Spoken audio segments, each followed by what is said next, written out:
All right, everybody, welcome to Math with Grace. All right, today we're going to be working through Pre-Algebra, Book 809, Lessons 9 through 12. For today, Lesson 9, we're going to start on page 34. And on page 34, there are a whole bunch of formulas, okay?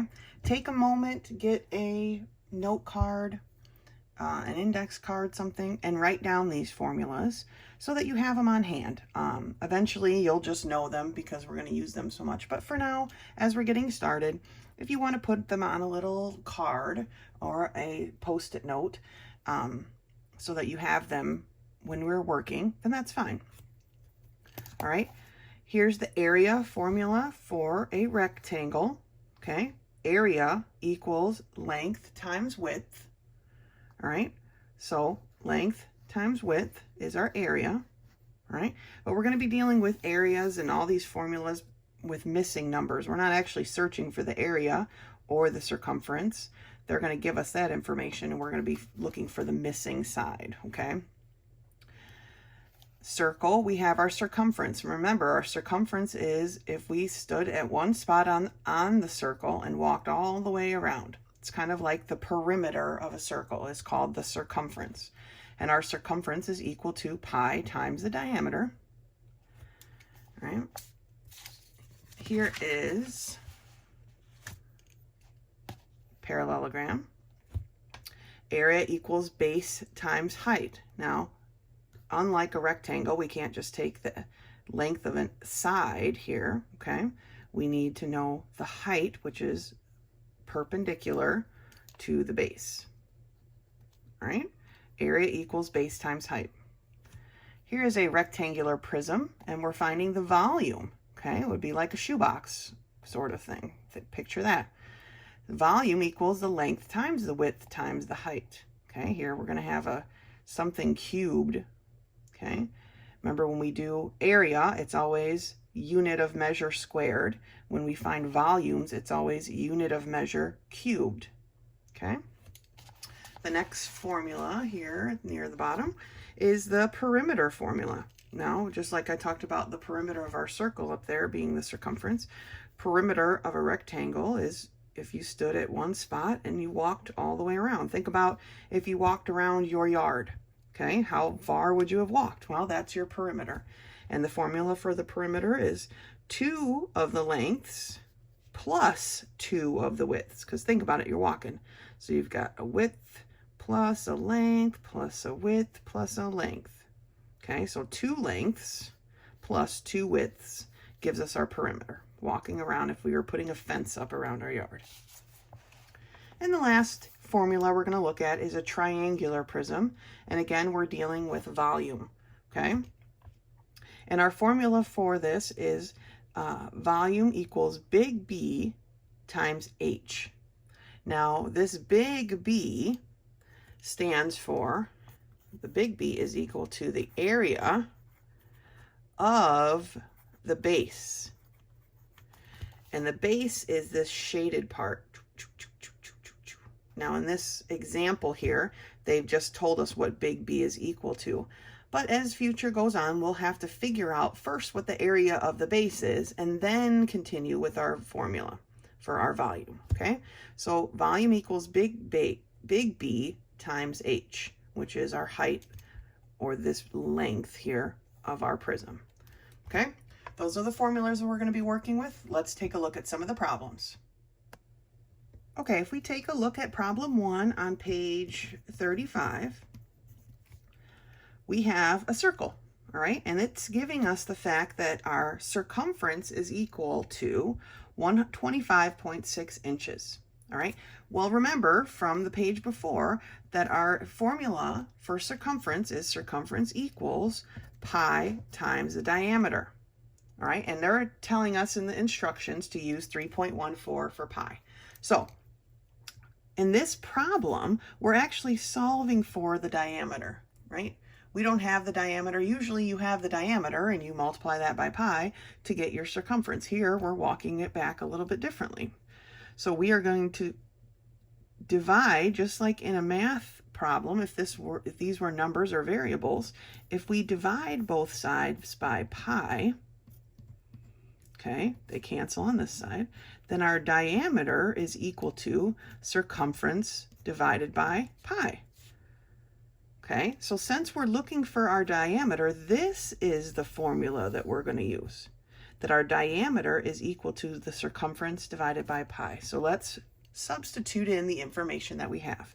We have the circumference, 125.6. We're dividing that by 3.14 because that's the number they've given us to use for pi, okay? And all of that will equal our diameter. So you get out your calculator and you take 125.6 and divide that by 3.14, and you will learn that your diameter is equal to 40, but don't forget to put your unit of measure. We started with inches, so we will end with inches, okay? So our diameter is 40 inches. Now, as you get further into algebra, it may actually ask you, what is the radius? We know that the radius is half of the diameter, so we could say that the radius is 20 inches. But for now, we're going to be working on problems like this. Let's take a look at number 2. So for number 2, we have a rectangle, and they give us the fact that the perimeter is 46 meters, and then we have the width of our rectangle is 8 meters. Now, looking at your note card, we know that the perimeter is equal to 2 times the length plus 2 times the width, right? So we want to solve, basically, we want the length. Now, I'm not going to reverse solve for the length like I did up here for the diameter. This one was simple. We only had 3 variables, so we could reverse solve and solve for our diameter. This one's a little bit more complicated, so we're not going to do that with this one. But we're still going to substitute in the information that we know, and it goes a little something like this. All right, our perimeter, the P, equals 46, right? Perimeter equals 46. We're going to leave off the unit of measure for now, but don't forget to put it back on at the end. So 46 is equal to 2 lengths, right? Because we don't know what the length is, so we'll leave it as an L, plus 2 widths. Now we have a value for our width, and that is 8. So we can substitute that in. We have a value for our width, it's the 8, all right? Now we solve. So 46 is equal to 2L plus what? 2 times 8 is 16. Now we have a regular algebraic equation, right? And we can solve this just like if this was an X or a Y. So we're going to start by doing the opposite of what's going on here. Here our 16 is being added to this part of the equation, right? So we are going to do the opposite, and we are going to subtract it on both sides. Subtracting it here causes it to disappear, right? 16 minus 16 is 0. Subtracting it on this side gives us a 30. And our 2L, since we didn't do anything with it, just comes right down. Okay, it falls down. Woo. All right. So now we've got 30 equals 2L. Now we need this L by itself. Right now it's being multiplied by 2. So to get it by itself, we need to, again, do the opposite. The opposite of multiplying is dividing. So now we're going to divide it by 2. 2 divided by 2 is 1, so that cancels, and our L falls down, okay? Then we have here 30 divided by 2. Well, 2, how many times does 2 go into 30? It goes in 15 times. So our length is 15 what? Okay, do not forget your unit of measure. It was 15 meters. Okay, and that's our answer and how to solve problem 2. Let's take a look at number 3. All right, for problem 3, we're given a rectangle, and they've told us that the area is equal to 18 inches squared. And then we've been given the length of our rectangle, which is 6 inches. So for this problem, we're solving for the width because we don't know it. Okay, but remember your formula.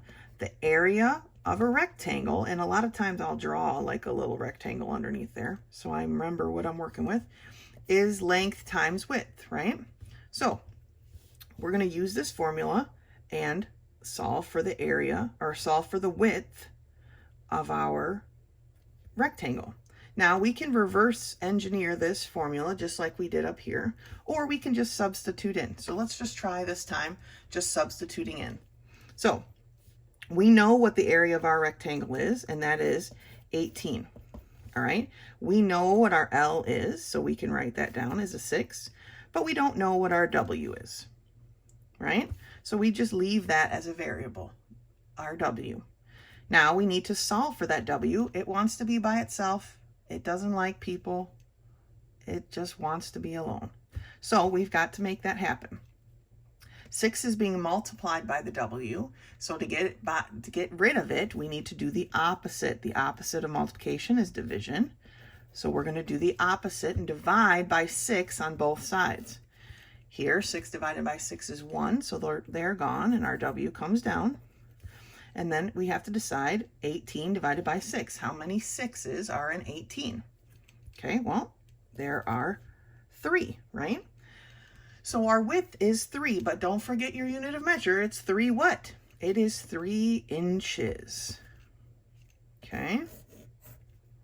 So we solve for width using our area. All right?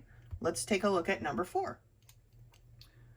Okay, so for number 4, it's actually a triangular prism, but they've got it sitting or drawn in a way that looks strange, right? Here is the shaded part. Usually if they shade a part, it's because that's the base, okay? So here's what they're considering the base, and they've told you that the base is 12 centimeters squared. So what does this square tell us? This square tells us that that is the area of the base. So this 12 centimeter square is our big B. The formula for the volume of a triangular prism, remember, is the volume equals big B times H. Okay, so they've given us this big B because big B is the area of our base. So now we can just substitute in what we know and solve. We're looking for the height of this shape. They've given us the volume of 48 centimeters cubed. Okay, we know that's a volume because of the cube.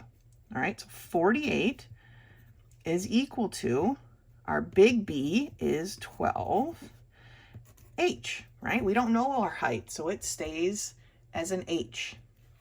Now, to get our H by itself, because it doesn't like people, it doesn't like being around anybody else, we need to do the opposite of what's happening here. Right now, 12 is being multiplied by H, so we are going to divide on both sides, okay? Our 12s cancel, and our H falls down.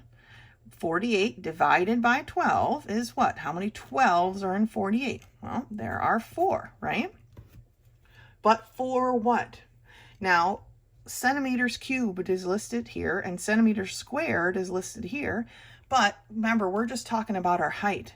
So our height is just going to be in centimeters, okay? That way, when we multiplied our height times our big B, that's how we got 3 centimeters, right? Because we had 1 from our height and 2 from our big B, our area of our base. Okay, so that's the answer for number 4.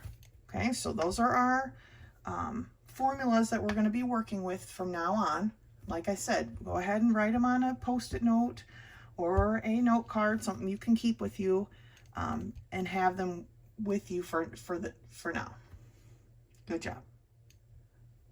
All right, continuing lesson 9, if you turn the page to page 36, just at the top of the page, we're going to be talking about angle measures. All right, and they're talking about triangles here. So if we have a nice right triangle drawn, and remember what I said earlier, if we have this little square in a corner, basically, makes a corner, right? It makes a little square. That shows, that is the symbol for a right triangle. And that little square means that that angle is 90 degrees. Okay, maybe you've learned that in the past, maybe you haven't, but that's a review. If you see this little mark, that means it's a right angle or a 90-degree angle, okay? But something you need to know about triangles is every angle of a triangle, when we're talking about the ones on the inside here, equals 180 degrees. Always, always, forever and always, all right? They will always equal 180 degrees. So, that being said, when you're given the measures of a triangle like this, they've only given us two, right? They've given us this one, they've written it out 30 degrees. They've given us this one because we are supposed to know that this little square means that that angle is 90 degrees. And they want us to solve for this one. Well, if all three angles can only equal 180 degrees, then we can solve for that if we have two of them already. First thing we're going to do is add the angle measures that we have. So we know we have a 90-degree angle, and we know we have a 30-degree angle. Together, that's 120 degrees, right? Well, now we can take that number and subtract it from the total amount possible. There will and always be 180 degrees. So 180 minus 120 tells us that that final angle here is a 60-degree angle. Okay, so let's take a look at, there's two problems here. Let's take a look at those two problems. All right, looking at number 5, they want us to find the measurement, and it should be written like this, the measurement of angle G. Okay, that's what they want us to find. So they've given us the measure of angle H and I. H is a 65-degree angle, I is a 40-degree. So just like we did in the example, we're going to add those together. All right, 65 plus 40 is 105. Once we have the amount of degrees that we've used, we can subtract that from the amount of degree that we need to have, because we have to have 180.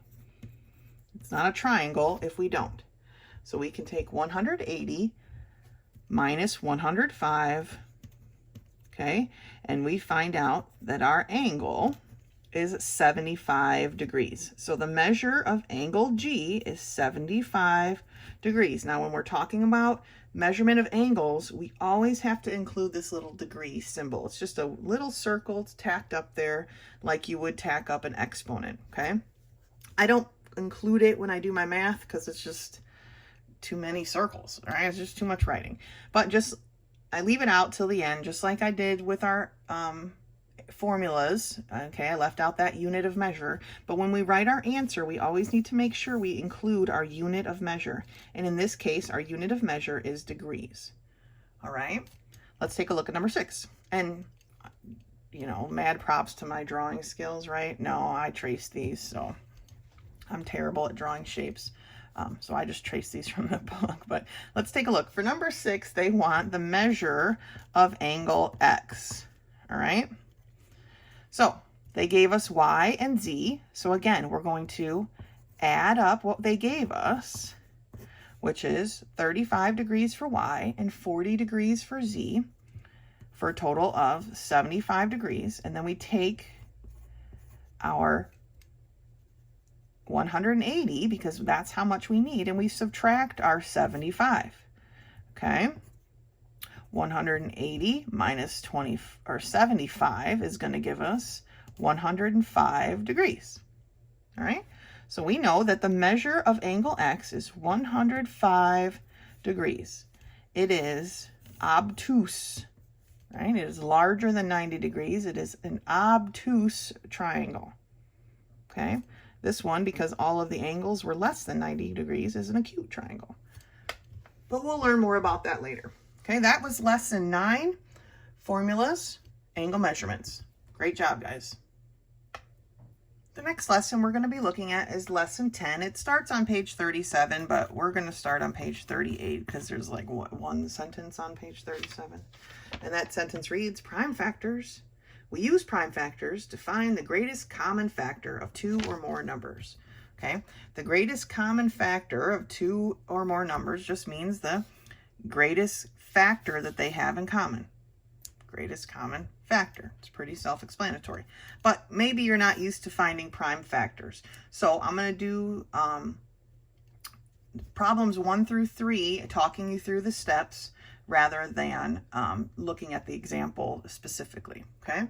So looking at problem number 1, they ask us to find the greatest common factor and the factors of these two numbers, all right? So the first number is 63, and the second number is 84.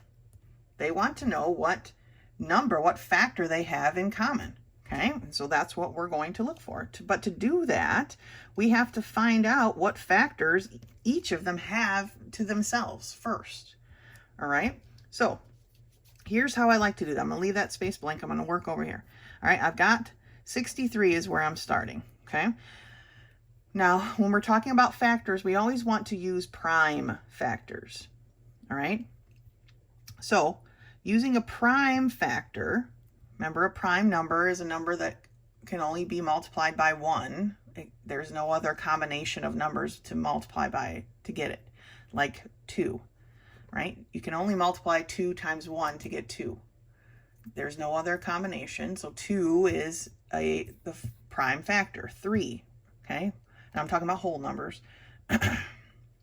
3 times 1 gives you 3, but there's nothing in between. 4 obviously isn't, right? Because we can take 1 times 4, but we can also take 2 times 2. So that's not a prime factor. See how that works? So 5, though, 1 times 5 is a prime factor because we can't take any other 2 whole numbers to make 5, right? And so on. So 1, 3, 5, 7, 11, 13. It goes on and on for everyone. But there are some common ones that you'll learn. But when we do this, prime factors, we want to start with the smallest one first. So here's a 63. So we're not going to start with 2, right? But let's start with 3. And I'm going to put a 3 here like this. So how many 3s go into 63? Well, there's 2 3s and 6 and 1 3 and 3, so 21. And then I like to write it right here because now that's the new number that I'm looking for. This is the new number that I'm factoring now, okay? We've already taken a 3 out and we've been left with 21. So now we've got to figure out what prime we should use here. It's not going to be 2 because it's not an even number, so we're going to use 3 again. How many 3s were in 21? Okay, there are 7 3s in 21. Now, 7 in and of itself is a prime number, so how many 7s are in 7?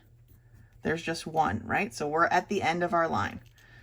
So these 3, 3, and 7 are the factors, the prime factors of 63. And that's how we'll write it. 3, 3, 7. 3 times 3 times 7 will give us 63. Let's do the same thing then with 84. Now this is going to be a little bit different because it's an even number, and an even number we're just going to start with 2. How many, and you can use your calculator, please. Some of these numbers are going to give you are going to be huge, so please feel free to use your calculator. But how many 2s are in 84? Well, there's 4 2s and 8, right? And 2 2s and 4. So we're left with 42. 42 is still a even number. So again, our next prime is going to be a 2. How many 2s are in 42? Well, there's 2 2s and 4 and 1 2 and 1. So now we're down to 21. And we've been to this rodeo before 21, right? So it's not going to be a 2, but it's going to be a 3. How many 3s? There's 7, right? And then our 7 falls down because it's a prime number. So our factors, our prime factors of 84 are 2 times 2 times 3 times 7. If you punch that in your calculator, you'll get 84. Okay, we just broken it down till it's to its prime parts. Now, here's how we find the greatest common factor, because that's what we're looking for, okay? We want to see what they have in common, what these two numbers have in common. And they have in common, and I like to circle them because then I can see it, they have in common a 7 and a 3, right? One pair of 7s between them and 1 pair of 3s between them. So on line C, where it says greatest common factor, okay, we are going to write 3 times 7. Because they have a 3 in common and they have a 7 in common. And 3 times 7 is 21. So 21 is the greatest common factor between 63 and 84. They can both be divided by 21 and have it come out to be a whole number answer. Okay, so that's the basics of greatest common factors. Let's take a look at number 2. So for number 2, we're given the numbers 24 and 80, and we're asked to find the greatest common factor. So again, I'm going to go off to the side. Got my 24. It's an even number, so the first prime factor I'm going to use is 2. Well, how many 2's are in 24? Right, there's 1 2 and 2, and there's 2 2's and 4, so there are 12 2's. So that's our new number. 12 is still an even number, so our next prime is going to be 2. Right, how many 2's are in 12? Well, there are 6, right? 6 times 2 is 12. 6 is still an even number, so again, I'm going to use a 2 as my prime factor. How many 2's are in 6? There are 3, right? 2 times 3 is 6. 3 is a prime number, so it just falls down and takes that last space, like our 7's did up here, okay? So our prime factors for 24 are 2 times 2 times 2 times 3, okay? Looking at 80, and there's a couple different ways to do this. Maybe you've learned a different way. This is just the way that I do it. I feel like it's easy to see what's going on. But if you do it a different way and you find the other way easier, then please stick to your other way. And we're going to learn another way in a minute. But this is the way that I usually do it. All right, so 80 is an even number. So we're starting with our 2. How many 2's are in 80? Well, how many 2's are in 8? There are 4. And how many 2's are in 0? Well, of course, there are 0, right? So now we're down to 40, which again is an even number. So again, we're having our 2. How many 2's are in 40? 20, right? 20 is an even number. 2 is our first prime factor. How many 2's are in 20? There are 10. All right. 10 is an even number. 2 is our prime factor. How many 2's are in 10? 5. Okay, 5 is a prime number.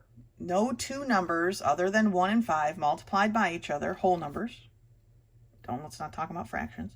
Whole numbers will give you 5. So 5 is a prime number and it falls down. All right, so our prime factors of 80 are 2 times 2 times 2 times 2 times 5. Okay, so now our final step for this is to find our greatest common factor. So we are going to find what they have in common. They have a pair of 2's here, and a pair of 2's here, and a pair of 2's here. Okay, so they've got 3 pairs of 2's in common. So our greatest common factor is going to be 2 times 2 times 2. There's our 3 pairs, our 3 matching sets, right? 2 times 2 times 2 is 8. So the greatest common factor between 24 and 80 is 8. Okay, let's take a look at number 3. The numbers that they give us for number 3 are 147 and 168. So let's start with the 147. Like I said, some of these numbers are going to be big. So if you feel like you need a calculator, please, let's not make things harder than they need to be. Get your calculator out. All right, 147 is an odd number, so 2 is not going to work this time, but will 3 work? Well, let's take a look. If we take 147 divided by 3, what does that leave us with? Okay, here, I'll show you. 147 divided by 3 gives us 49, right? So yes, 3 is a factor. 49. So what prime factor can we take into 49? Well, it's not going to be 2, right? It's not going to be 3. It's not going to be 5. 7, right? 7 is the next one. How many 7's are in 49? Well, there are 7 7's. So 7 is a prime number, so it falls down. So our prime factors for 147 are 3 times 7 times 7. All right, so now let's figure out our factors of 168. 168 is even, So our first prime is 2. How many 2's are 168? Well, there's none in 1, but there are 8 in 16, right? And there are 4 in 8. So 84 2's in 168. Again, 84 is an even number, so we're leaning on our 2 for our prime factor. How many 2's are in 84? There are 4 in 8 and 2 in 4, right? So 42 2's in 84. 42 is an even number, so again, we've got our 2 as our prime. How many 2's are in 42? There are 21. We've done this 21 dance before, so we know that it's a 3. 3 times 7. 7 falls down. So our prime factors for 168 are 2 times 2 times 2 times 3 times 7. Okay, so now to find our greatest common factor, we're going to match them up. And we've got a set of 7's, and they're far from each other, but we've got a set of 3's, okay? So our greatest common factor is 3 times 7, and 3 times 7 is 21, right? So those are the steps in finding our greatest common factor. We first have to find our prime factors of each number that we're comparing, okay? Then we find out what they share. What do they have in common? And for every pair, we put that number down for our greatest common factor. We multiply our whatever pairs we've got, and we get our answer. So that's greatest common factors. Now let's take a look at factoring using exponents. So prime factors using exponents, it's at the bottom of page 38. All right, and if you look there, they say that if you have 600 and you find that the prime factors are 2 times 2 times 2 times 3 times 5 times 5, okay, that's a really long way to write it, okay? It's what we did in the problems beforehand because we're learning, right? And because we're finding the greatest common factor, we need to know exactly all these numbers, okay? But a lot of times when they're just going to ask you to write, what are the prime factors of 600? They're not going to ask you for a greatest common factor of 2 numbers. They're just going to ask you prime factors of a specific number. And this is not how you want to write the answer. We want to write the answer using exponents. And so how that will look is this. How many of these 2's do we have? We've got 2 times 2 times 2, right? So we have 3 of them. So we have a 2 cubed, right? Times a 3 times 5, but how many 5's? We've got 2 5's, so technically it's a 5 squared, okay? So when they're talking about prime factors using exponents, that's it. We're just simplifying this long stretch of numbers into something a bit more compact. Okay, so let's take a look at some of those problems. So number 4 is 189. That's the number that they want you to use, and they just want you to list the prime factors using exponents. Now, if you had looked at page 38 at the bottom there, you'd have seen a weird reverse division thing. I'm going to show you how to do that now, just so that you can see how it's done, and maybe that way you like to do it that way better than the long train method, I guess is kind of what I would describe this, right? It's a long train of numbers. That's how I usually do it. But let's look at this reverse division way. So how we do that is we take our 189 and we put it in like an upside down division. And we decide outside here go our prime factors. So what would be the first prime factor we would use for 189? Well, it's not going to be 2 because this is an odd number, so let's try 3. And if you are using your calculator and you divide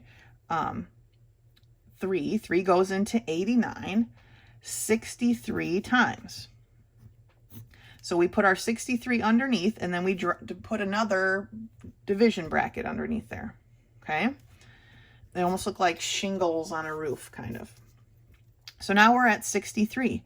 So what is our our smallest prime factor for 63? Well, again, that's going to be 3 again, right? How many 3's are in 63? There's 2 and 6 and 1 and 3. So now we're at 21. And 21 we should be getting pretty good at.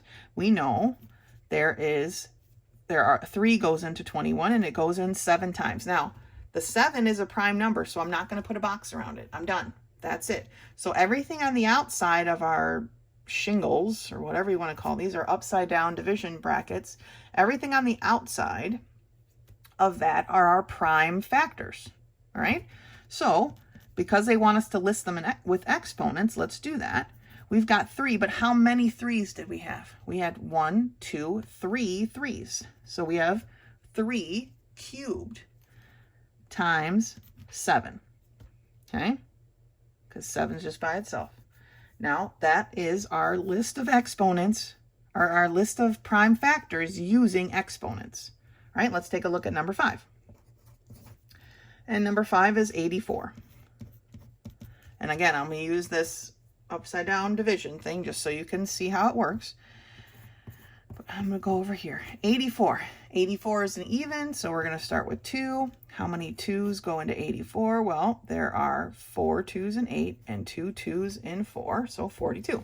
42 is even, so again with our 2. How many 2's in 42? There are 21. We've been down this road a lot of times. 21 will be a common one here as we work through these and learn how to do them. 3 goes into 21 7 times, right? So we've got all of our prime factors on the outside. So now let's consolidate them using exponents. So we've got a 2. How many 2's though? We've got 2 2's, right? And a 3 and a 7. So our prime factors using exponents is for 84 is 2 squared times 3 times 7. If we did that, it would give us 84. Number 6 is the number 198. All right, 198 is an even number, so we're going to start with 2. How many 2's are in 198? Well, how many are in 19, right? There's 9. You had 1 left over, and so 18 makes 9. So there are 99 2's in 198.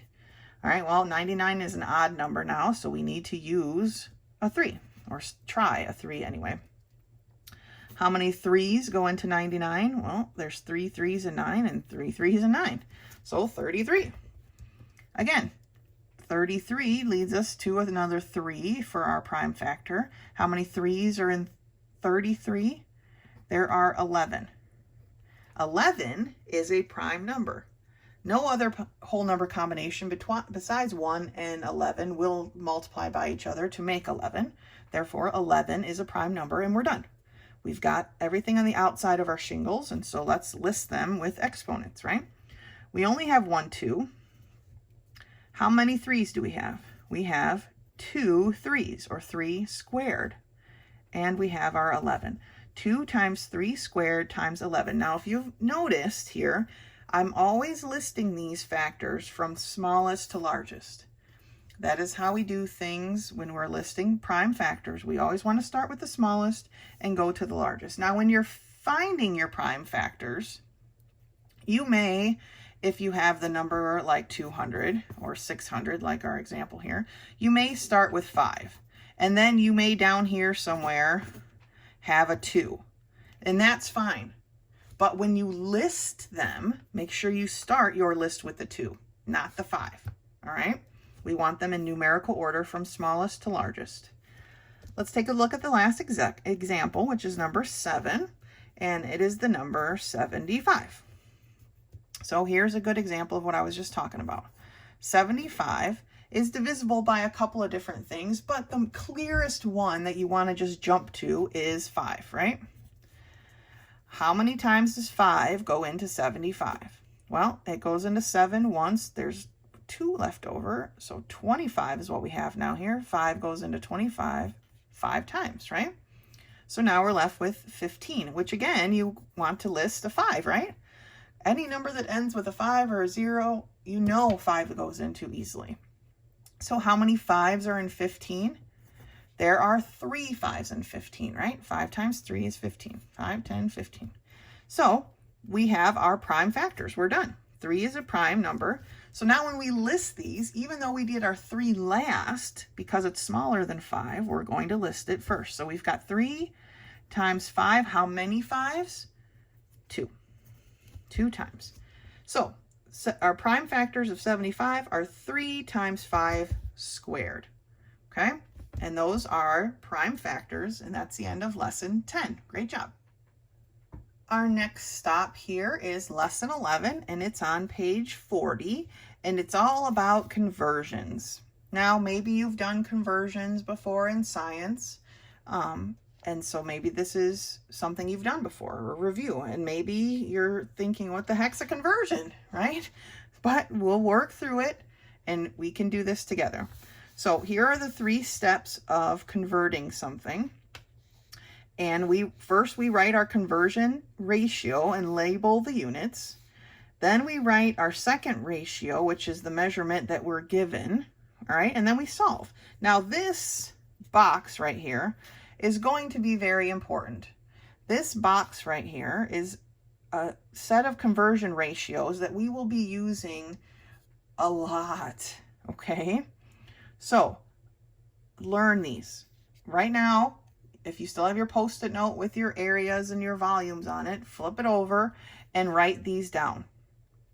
As you move forward in these maths, you're going to be writing these over and over and over again. And so maybe at one point you'll have them memorized and you won't need to have your little cheat card. But for now, please write these down so that you have it, right? So you're not trying to remember what page it was on and flipping back and forth.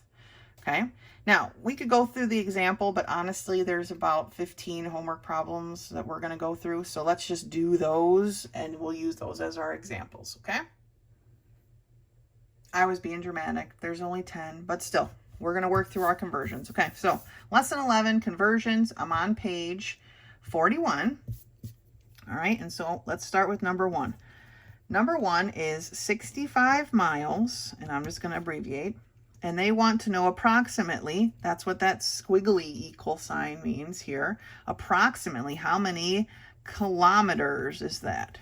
All right, so we're converting from miles to kilometers. So that is the conversion that we want. So here is how we set it up. All right, so we're going to use the conversion that 1 mile equals 1.6 kilometers, okay? So, but here's what we want to know. Kilometers is what we're looking for. So when we write this, we want to write this with the kilometers in our numerator. So here's how I'm going to write it. 1.6 kilometers is equal to 1 mile. Okay, that is our conversion ratio. A ratio is basically a fraction. They have the wiggly equal sign there, but when they're talking about a ratio is always a fraction. So here is our ratio. 1.6 kilometers, it's the second one on that chart. 1.6 kilometers, it equals 1 mile. All right. Now we're actually going to set that ratio equal to our blank amount of kilometers, right? We don't know. I'm just going to use an X. This is algebra, and that's how we do. When we don't know a value, right? We put in a variable. So we don't know how many kilometers, right? But we do know how many miles, right? How many miles do we have? We have 65 miles. Now, here's the one thing I want you to look at that you need to remember. On both sides of the equal sign, I've got kilometers in the numerator and miles in the denominator. If that is not the case in your work, you will not get the right answer. You've got to have the same unit of measure in the numerators as a denominator for this to work. Okay, so kilometers I have in the numerator, miles I have in my denominator. Now I can solve this equation. Now this is a pretty complex-ish equation for our level of algebra, but it's not something we can't do, all right? So here we're trying to solve for x, and x wants to be by itself, just like in our other problems. When we had a number with a variable, we want to get that variable by itself. It's antisocial. It doesn't like being around other things. So we have to do the opposite of what's being done. Well, in this particular problem, and the many more that we're going to do, our variable is being divided by something. Okay, well, what is the opposite of division? The opposite of division is multiplication. So we're going to multiply on both sides. And this time you can see that I'm holding on to my units of measure, right? Because we're working with two different units of measure. So I am going to hold on to both of them.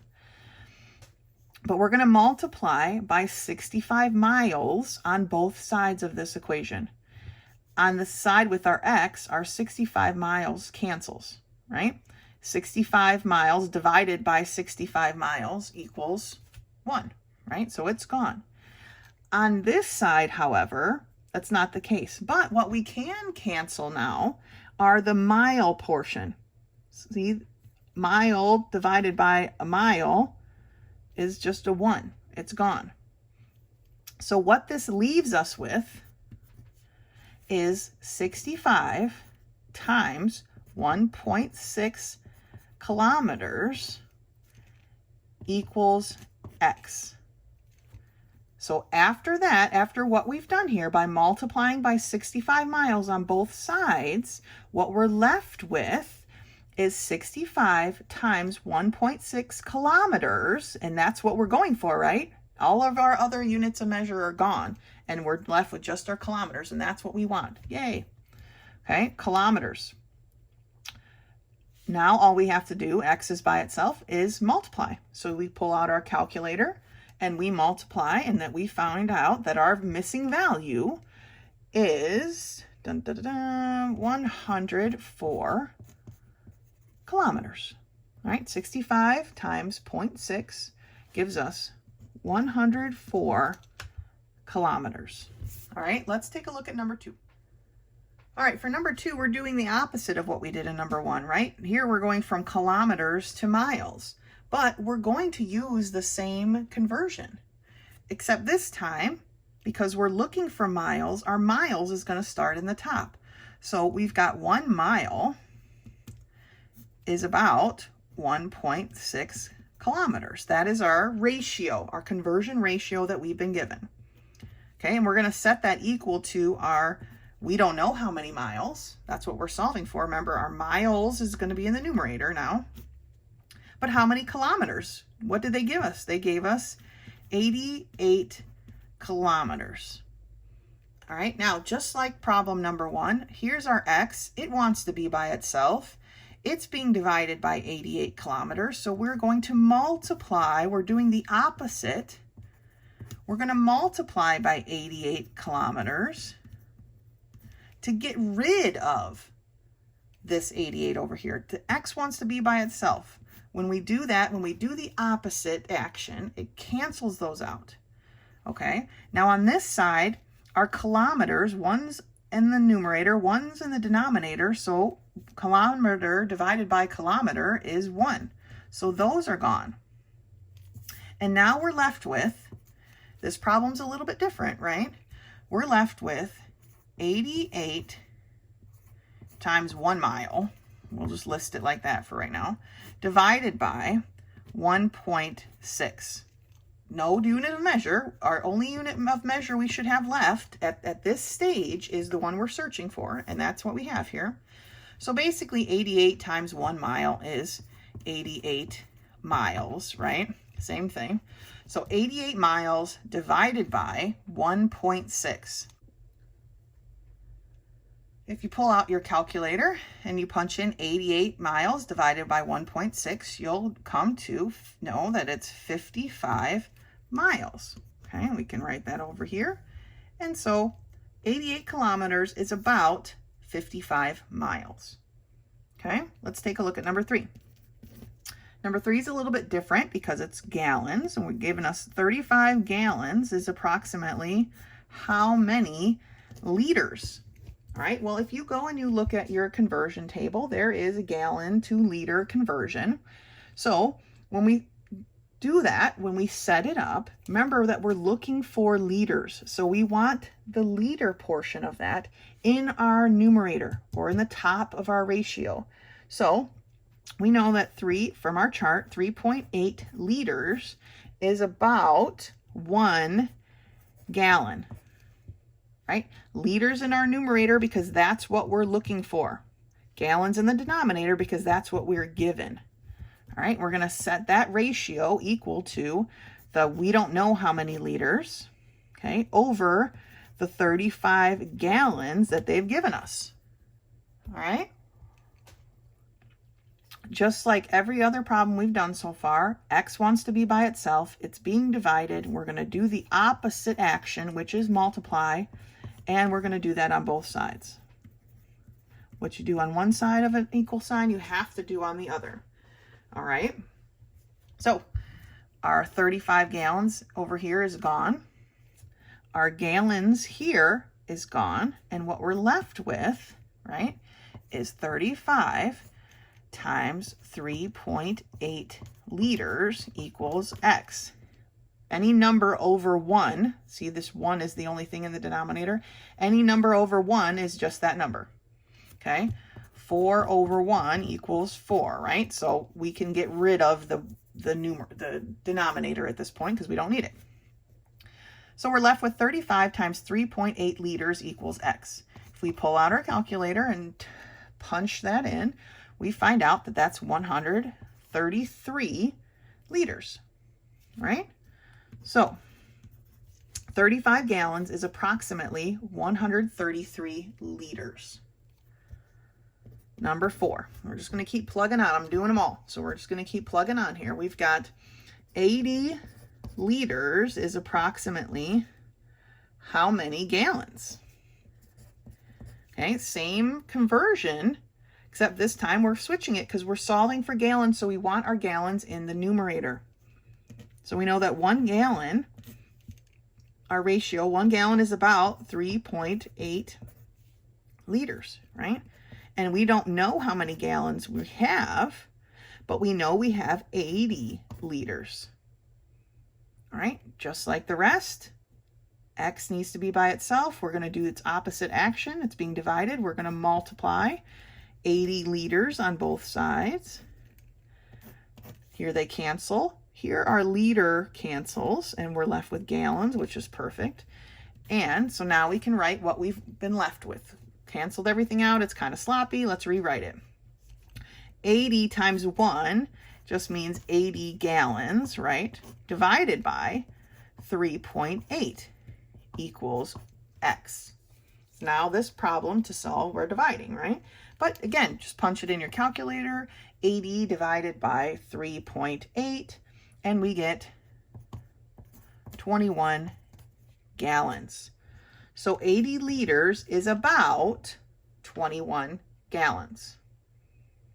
All right, let's take a look at number 5. Number 5 is 85 kilograms is about how many pounds? All right, we're converting kilograms to pounds. So if you look at your chart, your conversion ratio chart on page 40, or your note card that you wrote them all on, like eager little students, you'll know that 1 kilogram is about 2.2 pounds. So which part of that do we want in our numerator? Well, we're solving for pounds, so that's what we want to put in our numerator. So 2.2 pounds is about 1 kilogram. All right, 2.2 pounds is about 1 kilogram. And we know that we don't know how many pounds we have, but we do know that we have 85 kilograms. All right, our x is being divided, so we're going to multiply on both sides by our kilograms, our 85 kilograms. Oops.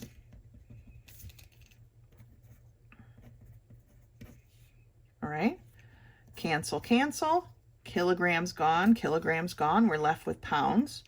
So what we're left with is 85 times 2.2 pounds equals x. You can pull out your calculator and take 85 times 2.2, and you'll discover that that is 187 pounds. Okay? 187 pounds is our answer for number 5.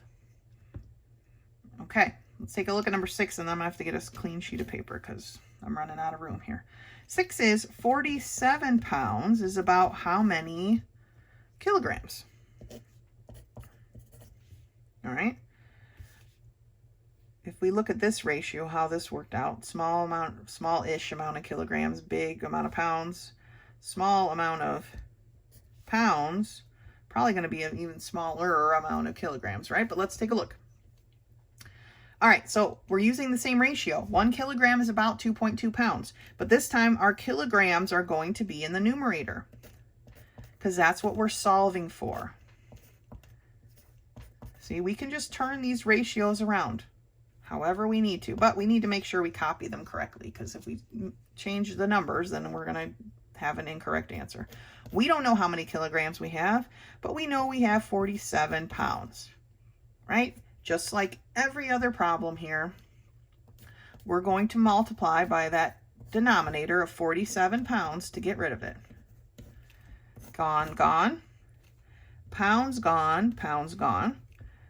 And we're left with 47 times 1 is 47. So 47 kilograms now divided by 2.2 equals our x.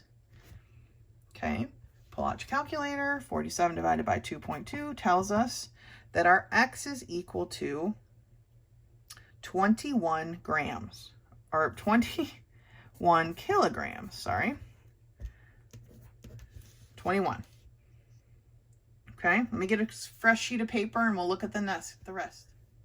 So for number 7, we're going to figure out that how many inches, or we have 68 inches, and we're converting that into centimeters. All right, so looking at your list, your conversion ratio, we know that 1 inch is equal to 2.54 centimeters.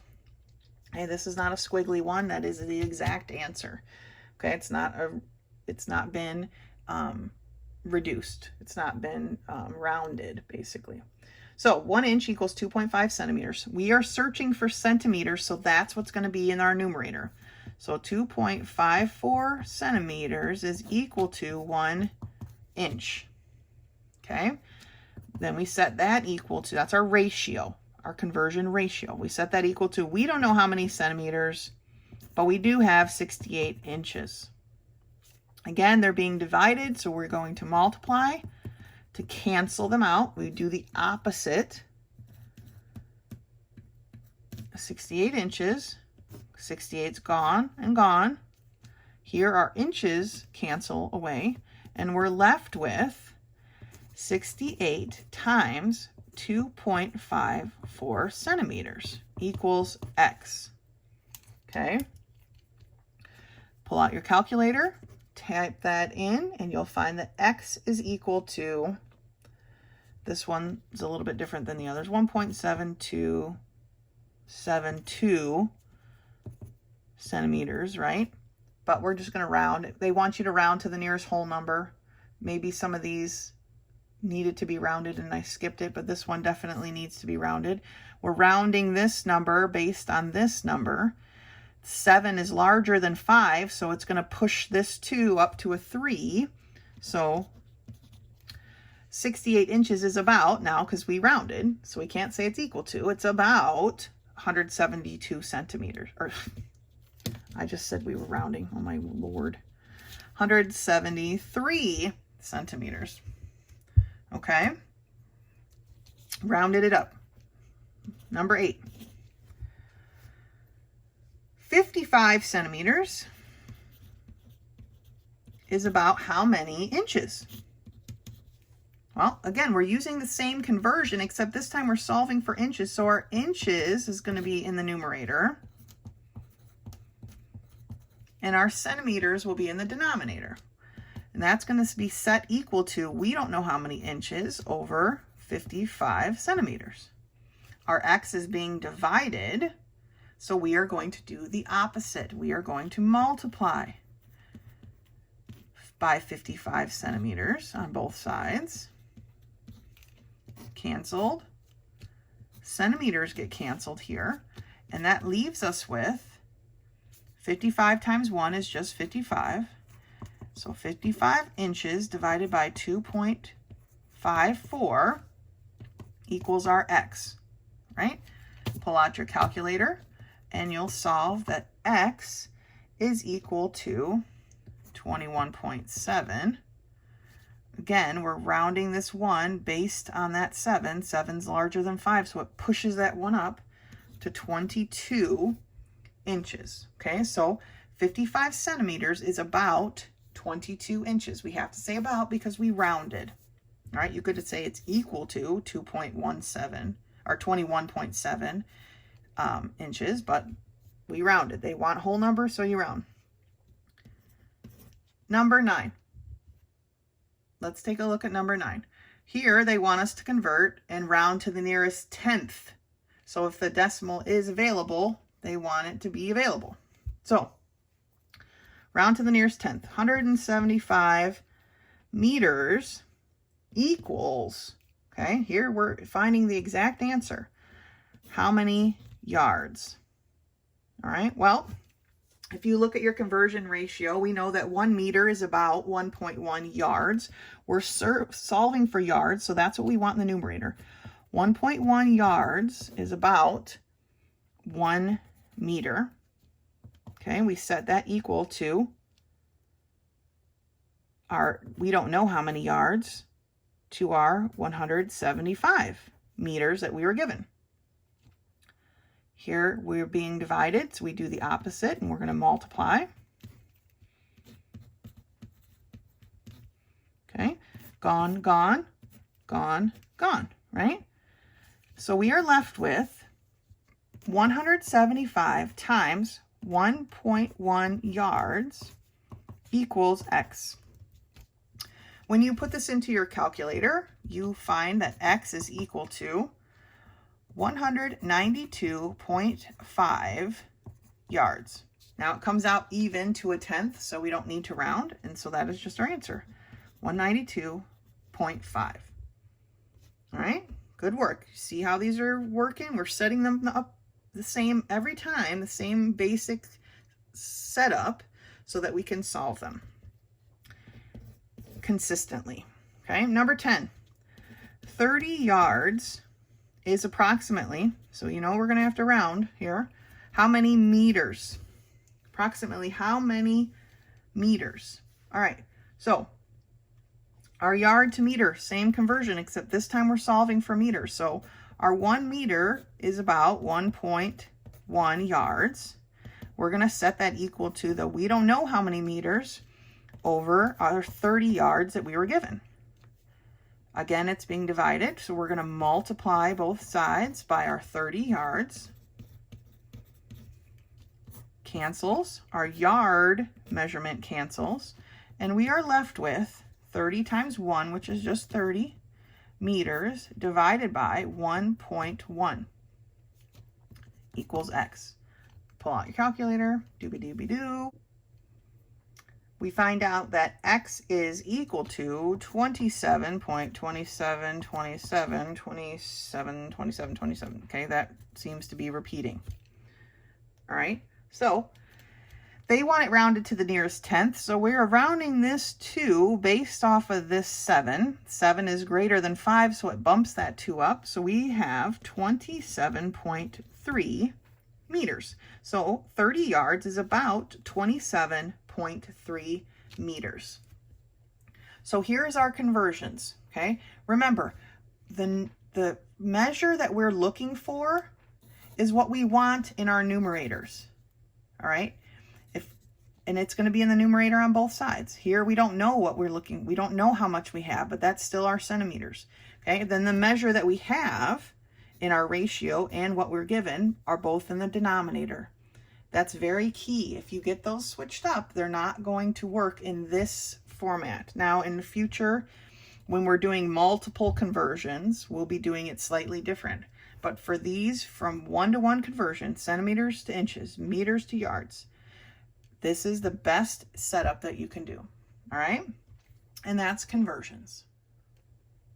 Our final lesson for this video is lesson 12. It starts on page 42, and it's graphing inequities. All right, I love this drawing. It's like, oh, there should be like a little tear right here. Oh, anyway, iniquities are math sentences that show that one side is greater or less than the other. All right. In iniquity with a variable, there are usually many numbers that make that sentence true. So we are graphing iniquities with variables. All right. So they've got an example here and a whole bunch more words, but I'm going to talk you through it. Let's take a look at some of the problems. So in graphing our inequalities, for the first three problems, they want you just to choose the set of numbers that would be true for this statement. And after all of those conversions that we just did, this is like a piece of cake, right? So for number 1, x plus 7 equals 11. What number for x makes this true? Well, if we do the opposite here and subtract 7 from both sides, okay, our 7's here are gone, our x falls down. 11 minus 7 is 4. So there's only one number that's going to make that original statement true, and that number is 4. So they want you to circle it, whatever. Number 2, n is greater than 4. And again, they've got their list here. 1, 2, 3, 4, 5, and 6, and 7. Now, what numbers for n out of what's listed here would make this statement true? N is greater than 4. Well, it would be any number that's greater than 4. So then if we look at number 3, y is less than 5. What numbers in this list would make that true? Well, it would be any number less than 5. Okay, all of these are less than 5, so they would all be true to the statement, and any other number that went that way, just like any other number that went this way. So that leads us into actual graphing solutions. So let's take a look at that. So taking a look at number 4 on page 43, they give us the inequality that x is greater than -2. Now I cheated with my number line because I really didn't feel like drawing out the whole everything. So you always list the first and the last, the edges, -3 and 10, right? Here's my -2 because that's what we're looking at here. And for this inequality, we want every number greater than -2. Now, we're not going to start at, like we did here, we're not going to start at the next number next to it, because on a number line, there's all kinds of numbers here between -2 and -1. There's all kinds of stuff in between here, and we don't want to leave them out. So how we do this is, and I'm going to do it over the number line. You can do it on the number line, whatever you can do it over if you want, however you want to do it. But we're going to put an open circle at -2. The open circle, and that means I haven't filled it in and made it a dot, right? It's just an open circle. The open circle means that x is not equal to that number, right? Because our x isn't -2. It's not equal to -2, but that's where our count starts. Our count starts at -2, so we put an open circle, and then we want everything greater than. So we put our arrow going to everything that would be greater than, right? A number line has an arrow on both ends because it goes on and on forever, amen. Well, our numbers that are greater than -2 will go on and on forever, amen, as well. So we put an arrow at the end of our line, showing that every number from this point, not including this point, not including -2, but every number from there and moving forward, moving in this direction, is going to be greater than -2. Okay, so let's look at part B, which is x is less than 7. Again, I cheated on my number line because I don't care. When you write your number lines, if they don't give you one and you just want to go like this, fine. Okay, I get it. I understand. As long as you understand, I understand. We don't need to get crazy with our dashes and everything. But that's how it's set up in the book. So you just use the ones that are in the book for now. So x is less than 7. So we're starting at 7, but not including 7. So we're going to have an open circle. All right. 7 is not included, but that's where we're starting. And we want everything less. Everything forever and ever, amen, less than 7. Okay. So we draw a line with an arrow at the end showing that it's everything forever, ever. Okay. Let's take a look at number 5. All right, so for number 5, here's our setup.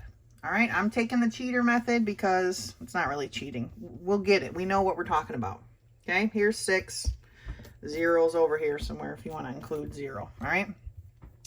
So we want x less than 6. Every number less than 6. So again, we're starting at 6, but it's not included.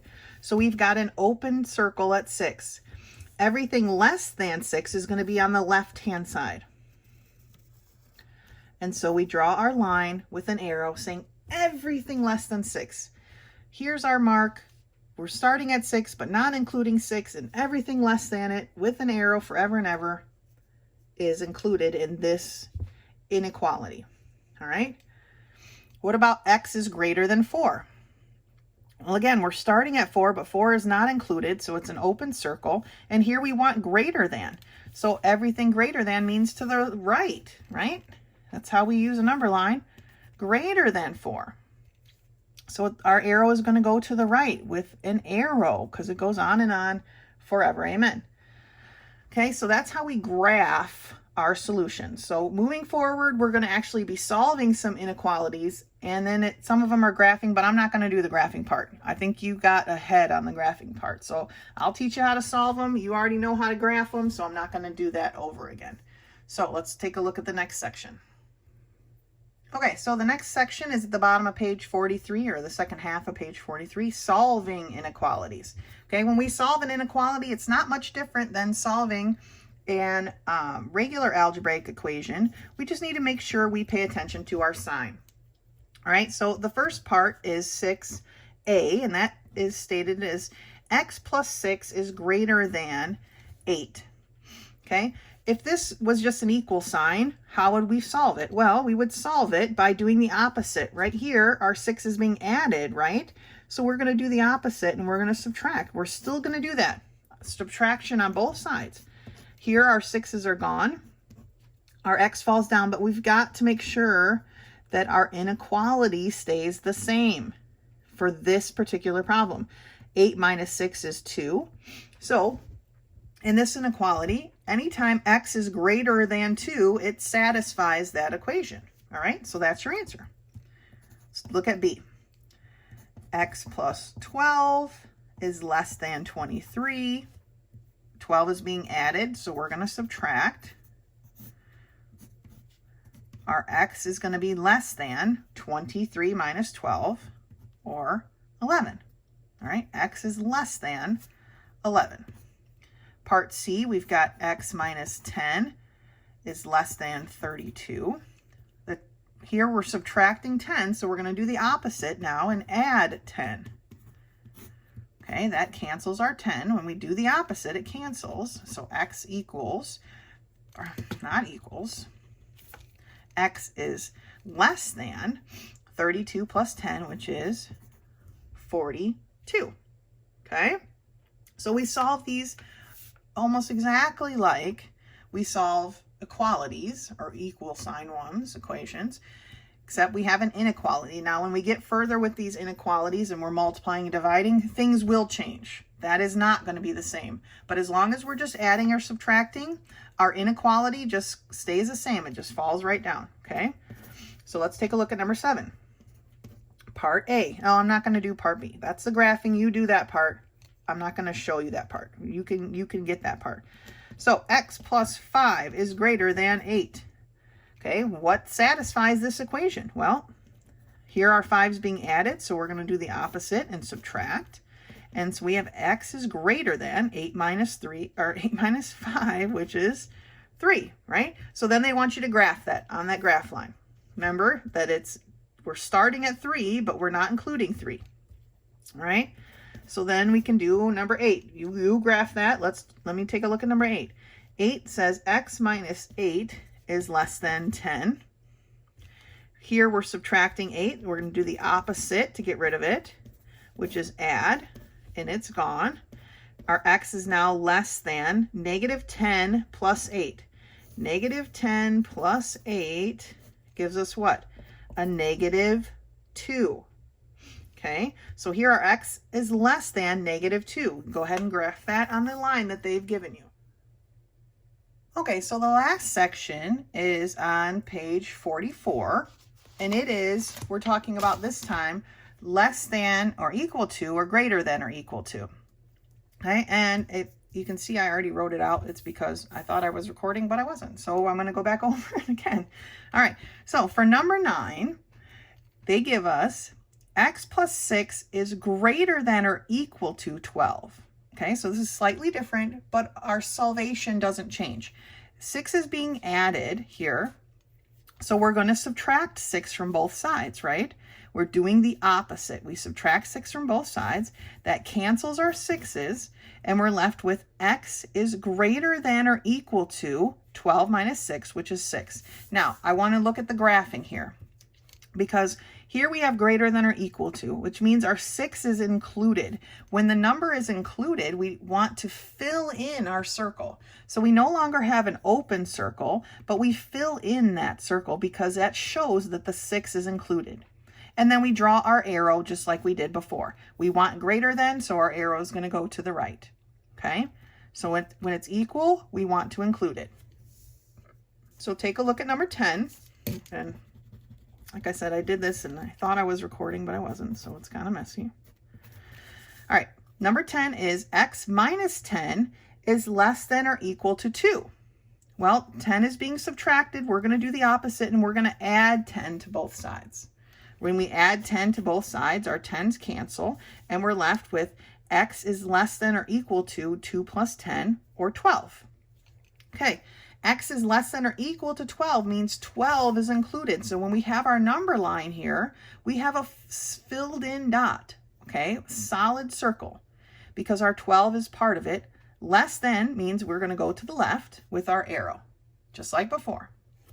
All right, so to remember, when we have less than, greater than or less than, it's an open circle. When we have greater than or equal to or less than or equal to, it is a filled in circle or a dot, okay, because that number is included. That's the end of lesson 12. You guys did great. Until next time.